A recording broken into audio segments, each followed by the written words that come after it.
have the supernatural power of the Holy Spirit in our lives. Isipin niyo po, CLGF Church, dati po, 100 outreaches. Dahil sa selos, na-divide yung church. 50% of the pastors were divided. Bakit? Dahil ng selos. Dahil sa mga sabi-sabi, dapat ganito, dapat ganyan, dapat gano'n. Dapat siya yung assistant pastor. Dapat ganito, basta ko na to. At a very young age, na-witness ko na, 50%. Mas itinalo pa si Satan eh. Bakit 50% yung nawala eh?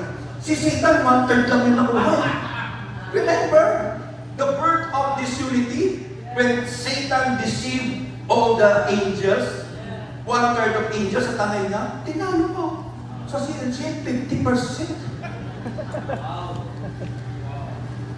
And we don't want that to happen. It must be stopped today.